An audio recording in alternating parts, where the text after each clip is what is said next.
Welcome back to the channel. Thank you guys for hanging with me on this Tuesday. Now, a lipless crankbait gets a lot of attention in the cooler months because bass are pushing bait up against the flats. And anytime you have bass that are on flats, could be a flatter lake, a steeper lake, it doesn't matter, bass will bite a lipless crankbait.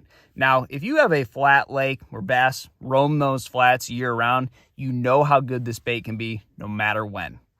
But it doesn't get the popularity and the notice that it deserves on those lakes that mostly have steep banks where the bass don't really position on the flats unless you have the cooler water. So that's the reason I think it gets so much attention this time of year. But here's the deal.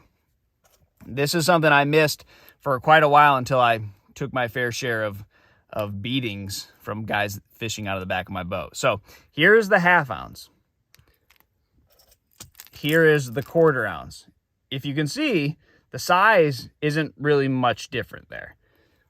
The biggest difference to me, obviously the weight, in that you can fish the 1/4 ounce in less than 2 feet of water, where a lot of bass are hanging out this time of year, and they will be for the next few months, without having that bait deflect the bottom. So the 1/2 ounce, you can throw it in 2 feet of water, but it's really hard to keep it from hitting the bottom. If you're yo-yoing or something like that, it is going to sink and be laying on the bottom.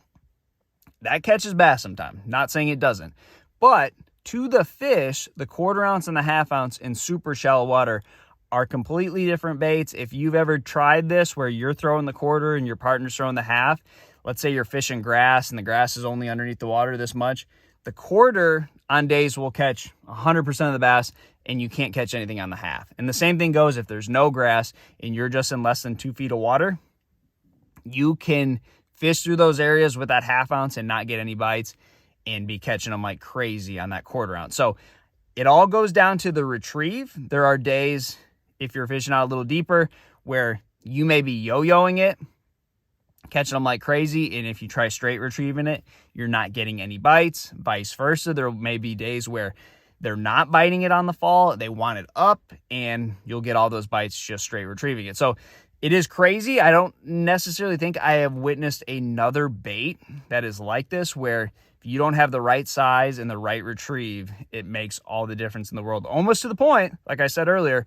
where it seems like it is a different bait. So guys, I want to thank you for watching these videos, for subscribing, for liking. I really do appreciate you guys for that. And if you left me a comment, I will get back to you on that. But the lipless crankbait, for me, completely different bait, and I think you do need to throw it on a little bit different gear. So if you look at the 1/2 ounce comes with number 4s and the 1/4 ounce comes with number 6s. So you can't throw it on that cranking rod or that 7-foot medium heavy that you throw the 1/2 ounce on. Could be part of the problem or part of the reason why a lot of guys don't throw this smaller bait. You might want to go to a medium action rod or maybe a little bit lighter cranking rod, but I still throw it on 15-pound test. I think that's the perfect size for lipless crankbait fish. I never go heavier than that. And this is a bait that if you have fish that are in 2 feet of water, you really got to try that.